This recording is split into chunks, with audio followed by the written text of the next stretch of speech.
Hey, I'm Chris, and this is MMA for you. I'm going to be doing my post-fight analysis for UFC Fight Night 93, Barnett versus Orlovsky. But before I get into that, I'd like to plug my own author's website at www.chrismoldong.com. I am an author specializing in the fantasy genre, and you can buy some of my works, starting with my first novel, an action adventure called The Mustard Prince in the Condiment Kingdom for $4.99 on my website at www.chrismondon.com on PDF format, or if you have an e-reader such as a Kindle, you can buy it from Amazon.com. Also, for just $1.99, you can buy some of my short stories and short story collections, both on my website or on Amazon.com, starting with the fantasy horror short story, Land of the Wooden Statues, which I'm trying to make into a full novel. The Horror Collection, which is a compilation of 3 of my gothic horror short stories. And my Fantasy Fable Collection, which is a compilation of 4 of my Fantasy Fable short stories. So, onto this card. I wasn't really feeling this card. I thought the main event was cool. Vader knockout was cool. Some of the fights are alright. Others are kind of grinding or just not that good. Um, Questionable decisions here. I'm kind of surprised that like Hobby Love got the unanimous against Lando Silva. I personally thought that Christian Colombo should have got the win in his fight. The picks weren't too bad. I got. It depends on how you look at it. 9 out of 11. The one I missed was Peter Sabota versus Nicholas Dobby, with the draw between Colombo and Danho. If you don't count the draw, it's 9 out of 10. Bonuses: Barnett and Arlovsky earned fight of the night, while Bader and Barnett got performance of the night. So Barnett really took it home, 100 grand extra in bonuses. Um, Something to note: apparently, someone pointed out that I actually picked some upsets here. I actually got some of them right, surprisingly enough. I got the Ayari one right and the Hermanson one right. And I gotta say, I don't regret picking Christian Colombo. Uh, totally thought George Stano should have lost his fight. I would have even called it 10-8. I'll get to that fight though. Let's get started with the main event. Josh Barnett defeated Andrei Arlovsky by rear naked choke in the 3rd round. The first couple seconds were pretty crazy, where they were like wobbling each other and whatnot. They couldn't sustain that pace. So what happens is that like there was a lot of clinching. Arlovsky actually got Barnett down, but he decided to stand back up and was just kind of looking at him. And then when Barnett got Arlovsky down, he was able to pass to Mount and really do some damage, especially at the end of the 2nd round. Uh, Barnett won despite getting an eye poke. He actually got an eye poke, got hit with a punch, but then he got that really slick roll through using the Kimura. He grabs the Kimura lock standing, rolls through standing, and gets to the top and half guard, working the arm lock. Then he gets Mount, does some ground and pound, and Arlovsky gives up his back for a choke. This is 3 losses in a row for Arlovsky. Not, it's actually not unprecedented for Arlovsky. They keep giving him like the toughest guys that he can get. But as far as Barnett goes, things are looking up for him. He looks good. Defensively, he can use some work, but otherwise, he's a really intuitive fighter, actually, which is really, when you listen to his post-fight analysis, he's all like, you know, was it Dan Hardy was asking, oh yeah, why didn't you go for the sub? Oh, well, I had, only a couple seconds left in the or the 2nd round. So I didn't really want to waste energy and hunt for that, especially since he kept fighting it. So therefore, it's like, oh, I'm gonna ground and pound him. So when he goes back into stool, he's like disoriented and dazed going back to his stool. I was like, oh, that's really intuitive, and you actually hear Barnett talk about fighting.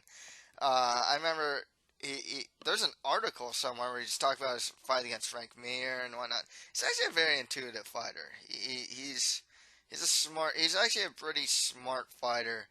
Um, I think most of us knew it, but because he's such a showman, like you kind of forget that aspect about him. As far as he should get next, there's some guys that are good matchups for him. Mark Hunt would be good. Junior Dos Santos would be good. He can get the winner of Verdun versus Brown. Rematch against Brown wouldn't be the worst thing. And then he's never fought Verdun. Or yeah, I don't think they fought in Pride. So with Orlovsky, you can get the loser of Lewis versus Tibera. Get a rematch against Roy Nelson because he fought him back in Elite XC. Or if they want to match him up with someone kind of up there, Stefan Struve, who is coming off a win, wouldn't be too bad either. Next fight after that, Alexander Gustafsson defeated Jan Blachowicz by unanimous decision. It's a pretty grinding win from Gustafsson. I was also a bit, I guess, worried that he was getting hit way too much on the feet. Thankfully, he is one of the most underrated wrestlers. I actually mentioned this in my predictions a lot of times with Gustafsson. I mean, you have to think this guy took John Jones down, and he took down Daniel Cormier. He is a very, very underrated wrestler. He kind of grinded out the win. He took down Jan and then like ground and pounded. It was, maybe he just needs to get his confidence back. That's really my guess here because didn't look very good. Uh, as far as who Gustafsson gets next, I'd go with Bader, OSP, or Glover Teixeira. Bader versus Gustafsson probably makes the most sense. Well, OSP and Teixeira are coming off losses, but they're the closest guys ranking wise that he can fight, and they're all fresh matchups for him, anyways. Like with Blachowicz, he can just get like more lower to mid tier guys in the division if they keep him in the UFC. He's just so. Yeah, he's coming off a win over Igor for Kryat, so they'll probably keep him. So right after that, Ryan Bader defeated Alir Latifi by knockout with a knee in the second round. That was a really well-timed knee. One thing that Latifi was doing that Bader, this was not actually the first time that Bader was finding this knee. I noticed that Latifi would duck under and go for the takedown, and Bader was actually throwing the kick, or it looked like the kick, a couple times when he ducked under it. Latifi just kept going back to this wall, duck under like a punch, or just duck under and shoot for a takedown, and just it was really obvious. So man, Bader just hit him with this nice knee. He stepped into it too. Uh, you know, Bader is like the number six guy, maybe the fifth guy in the division, and it just kind of seems like he like I don't get the impression he beats Jones, Cormier, or and he lost to Rumble Johnson. He's lost to Jones before. If they rematch, I don't think he'd win. And then, well, if Gustafsson looks like this, then yeah, Bader might be able to actually beat him. But Gustafsson at his best, I'd assume beats Bader. And Glover Teixeira versus Bader, I think they kind of trade, like Teixeira beat him before and knocked him out, but like Bader's kind of improved since then. I'm kind of wondering if they fought again, um, if Bader would beat him this time. With that said, I mean, Bader has shown that he beats everyone else, though. It's just a case of like, but there's like this level of competition that he just cannot beat. Gustafsson's there too, and Glover Teixeira's there as well. Bader Gustafsson probably makes the most sense as far as the next fight for both. If not, Bader rematching Glover Teixeira wouldn't be the worst option either. So with that, Nick Hine defeated Taehyun Bong by unanimous decision. Uh, you know what? This is just an okay fight at best. The thing with Nick Hine, his grappling's good. He's a well-rounded guy, but to me, other guys actually see Hine pretty highly. I see him as like a solid mid-level guy.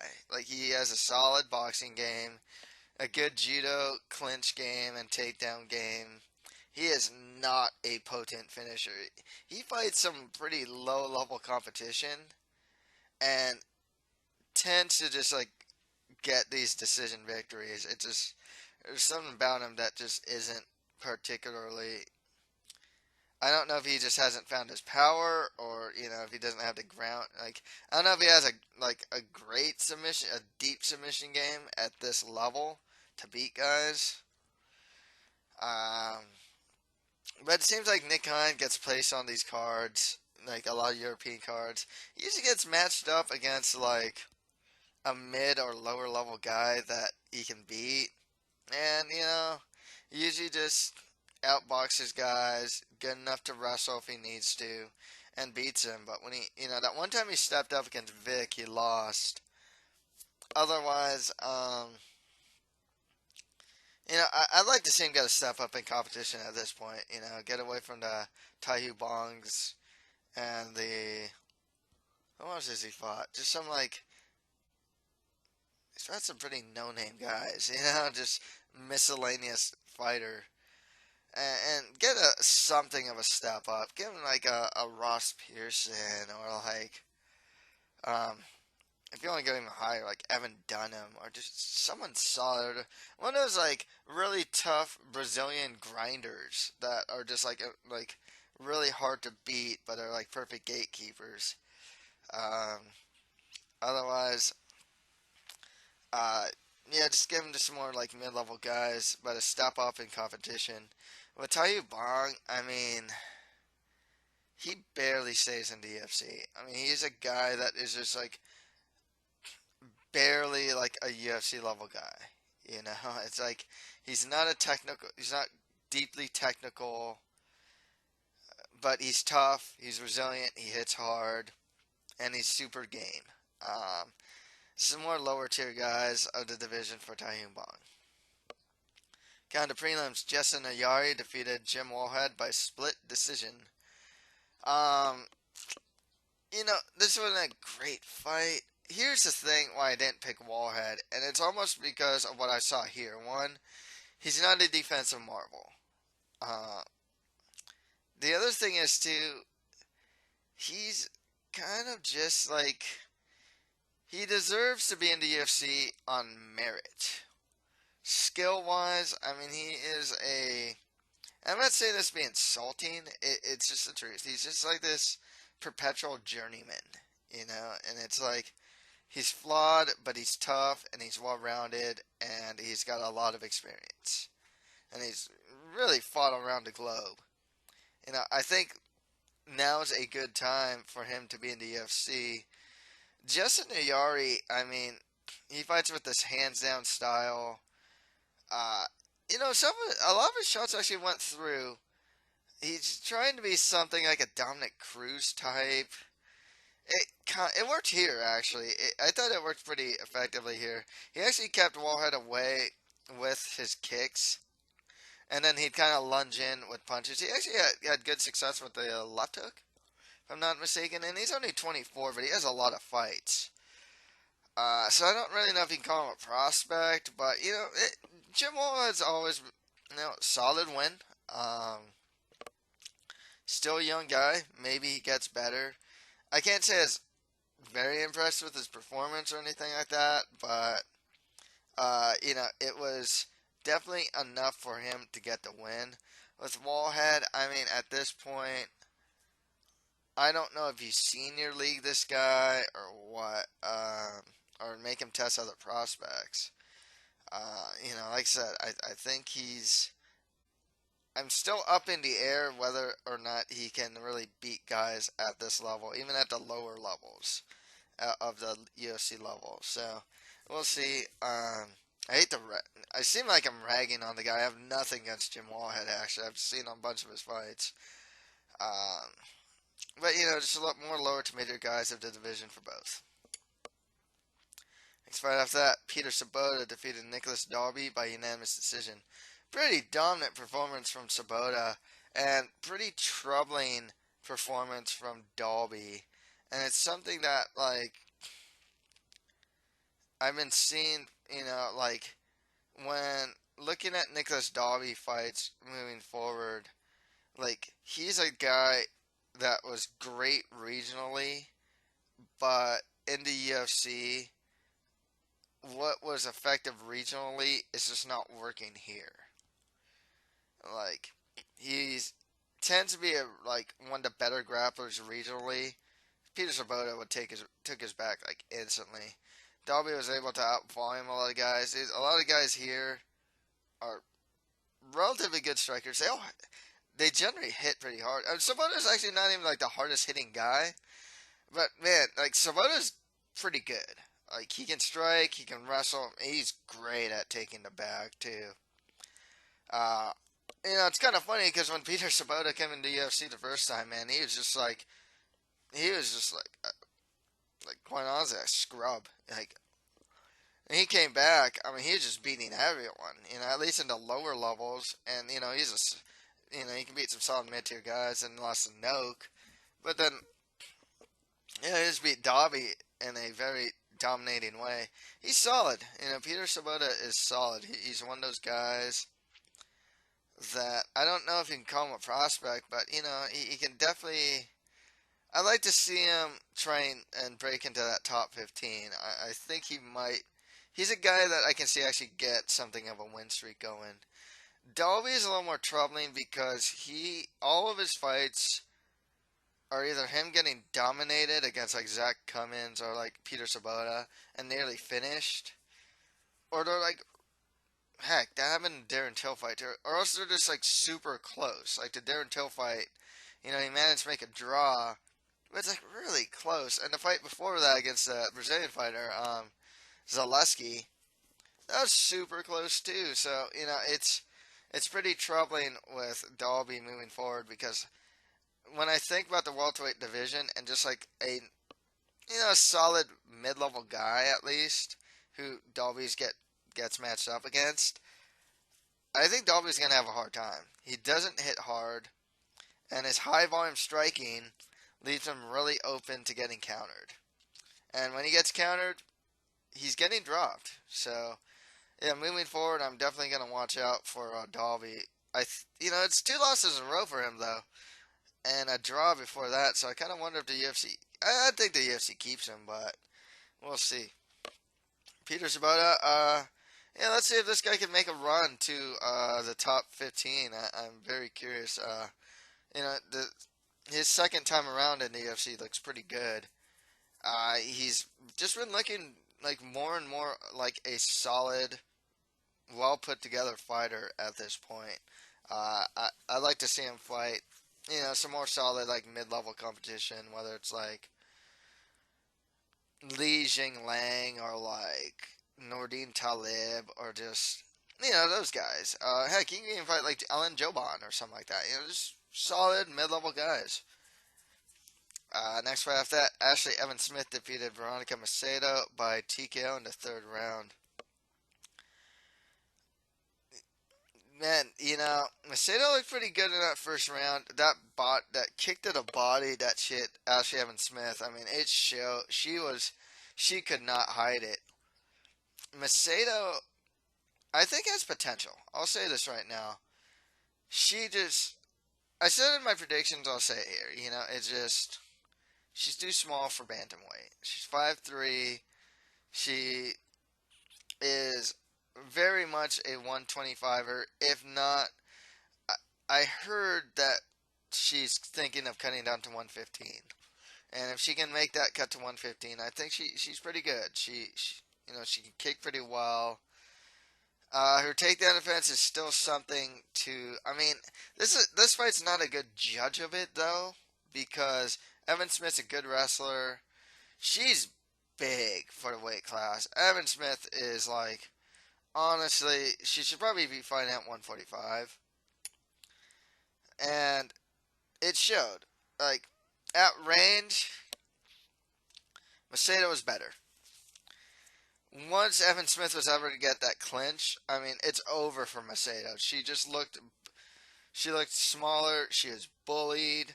When Evan Smith was on top, she got ground and pounded. And, Evan Smith managed to get the ground and pound finish. But, yeah, the size discrepancy I thought would be a factor. And also, the fact that Macedo, from what I've seen regionally, just doesn't have good takedown defense, uh, made me pick Evan Smith. And Evan Smith's actually, what, on 2-fight win streak now? She just beat Marion Renault. Solid win, even though I don't think she should have actually got that win. And now Macedo. Evan Smith still needs to work on her striking. She knows it. But, and I guess it's coming along. It actually doesn't look that bad. I think she looks like she'd actually have some power if she really fine tunes her technique and whatnot. With that said, Evan Smith, she get like Jermaine Darandami, the winner of Jessica I versus Betch Correa, or maybe like Liz Carmouche. With Macedo, hopefully she cuts down to 115. Hopefully the UFC makes a 125-pound division, because Macedo would actually, I think she'd fit there too. At 5'3", though, I think she can cut to 115. And there were good fights for her there. I think she has potential. She's only 20 or 21. And looks pretty athletic. Good kicking game. Not great takedown defense. But at 115, you have to kind of worry about that against higher level competition. Has some power in her strikes too, it looks like. So I think there's potential in Macedo. She's just in the wrong weight class at this point. So after that, Taylor Lapilus defeated Leandro Issa by unanimous decision. Lapilus is a very good prospect. That guy's takedown defense is really good. I'm very impressed with Taylor Lapilus just in general. His striking is solid. He throws straight punches, throws in combination. It's funny they're talking about his whole cocky versus confident thing. You can totally see it, and like as the fight progressed, it was like so apparent. It's like, yeah,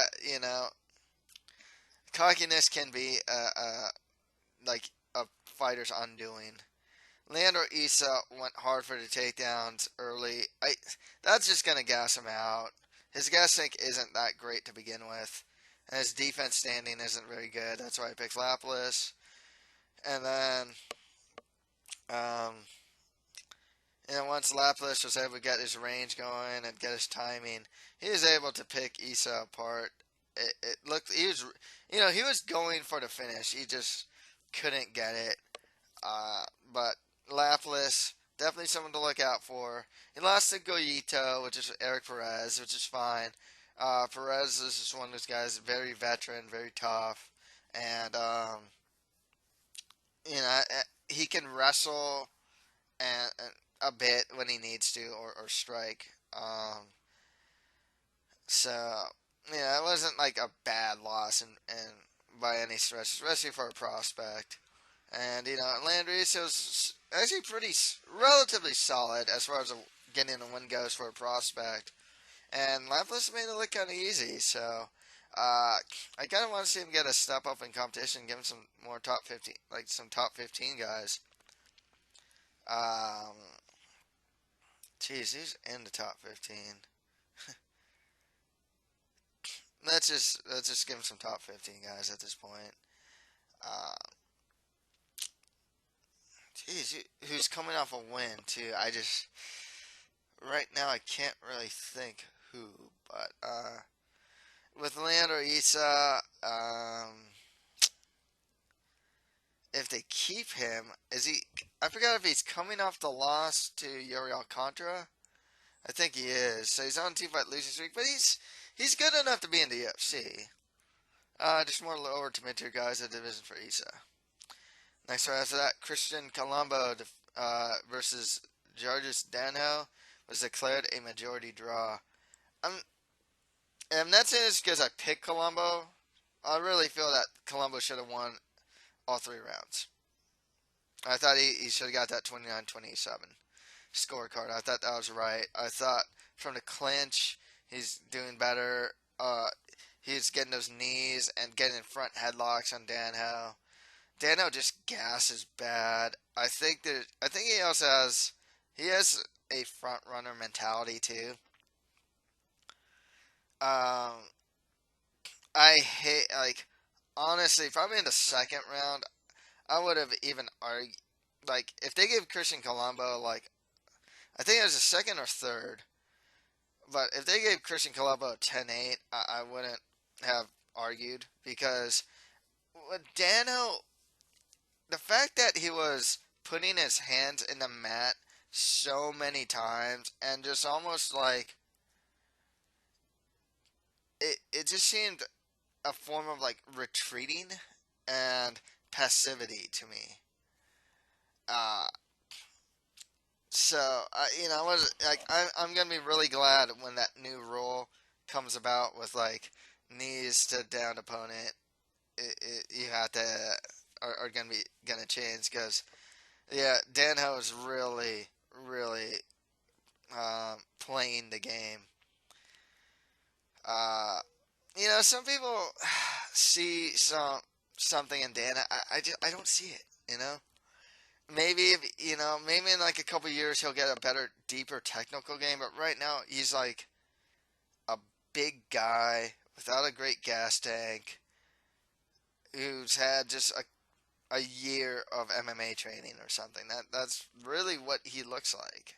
And that's the way he fights. He puts everything in his punches, puts everything into his takedowns, gasses out, doesn't have great defense, has a good chin. He's just this big, tough guy. Christian Colombo, I mean, he didn't wow me per se, but he looked solid. Like his takedown defense was pretty good. He boxes pretty well, kickboxes pretty well. His gas tank was pretty good, and he has a clinch game. He had a good clinch uppercuts and knees from the clinch, working the front headlock. So he just didn't look bad. I think he's like 35 or 36. I don't know how much farther he goes. I think he can beat people on the lower end of the UFC. It's still up in the air if he can beat people like that are particularly good. I can see like Christian Colombo topping off as something like a decent gatekeeper type, maybe. I mean, I don't know if he'll break into that top 15 though. With Danho, I mean, it could just be a case of like maybe he got into the UFC too early and he's 32, but he doesn't have a lot of fight experience because the technical stuff just isn't there. And in turn, it affects his cardio too because he's putting so much into his offense that saps his cardio even further. Um, but both these guys, more lower tier guys of the division for both. Next, right after that, Jack Hermanson defeated Scott Askin by unanimous decision. So the reason why I picked Jack Hermanson was exactly how this fight played out. Like honestly, Scott Askin sucks at boxing range, and when Jack Hermanson was able to back him up against the cage and just put like fist to face, he was tagging him quite a bit. And also, like, he was nullifying Askim's knees a lot of times from the clinch. He even got his own knees.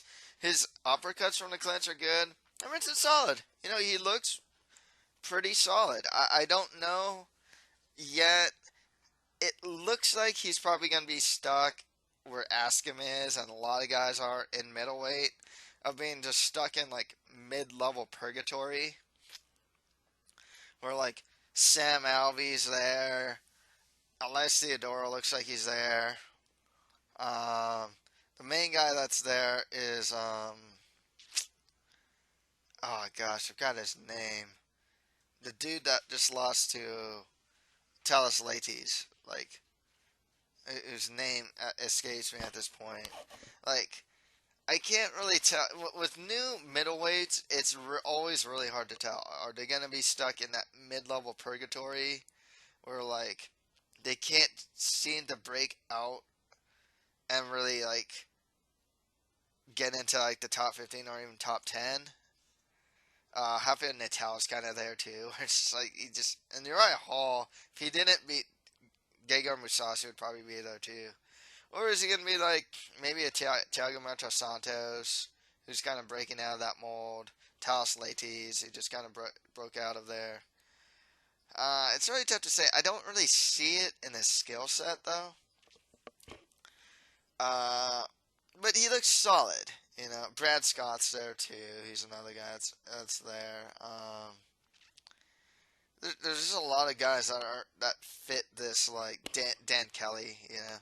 Anyways, I keep naming a bunch of like mid-level middleweights, but like I'm just kind of curious if Jack Hermanson's gonna be kind of in mid-level purgatory because Scott Askham definitely is at this point. It's kind of sad because when Scott Askham when it came into the UFC, I really thought he'd be something more. Um, he looks like he's gonna top out as a mid-level guy and as like a fun action fighter at the very least. But yeah, for a guy who's 6'3", he can't box at range. He has a good kicking game and good knees from the inside. But yeah, he just for whatever reason, like he just is not a great boxer, and he's really bad at boxing and gets tagged. I mean, he was getting tagged quite a bit by the shorter guy, you know. But yeah, you know, Hermanson looked good here. Just give him some more lower to mid tier guys of the division, and same with Scott Askham. And finally, Rustam Havila defeated Leandro Silva by a unanimous decision. I was really surprised by this 30-27 scorecard, and I'm not gonna lie, I thought that Leandro Silva won the first 2 rounds. Uh, I, like this fight was really close. The fact that it was unanimous the way it was really surprised me. Leandro Silva's on this like losing streak now of like losing relatively close fights too. Like he's the great nullifier, like neutralizer. You know, it's like he's good enough to generally shut down other guys' offense, but he's not.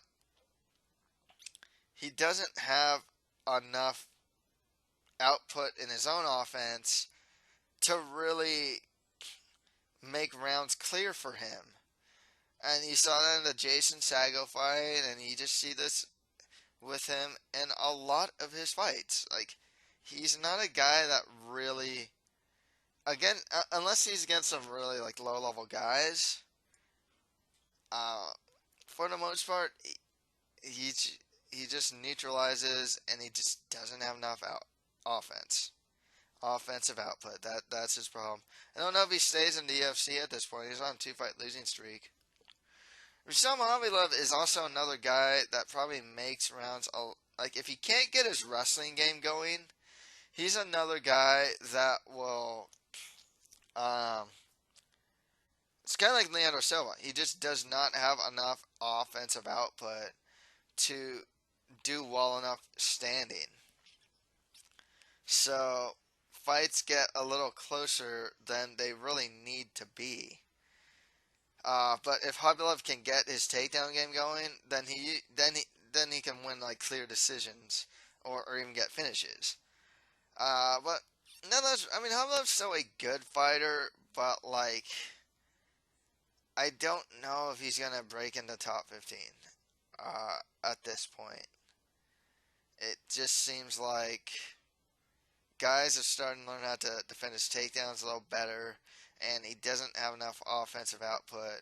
And he gets tagged quite here and there, but we'll see. I was super high on him when he came into the UFC, but since then he's come off more and more like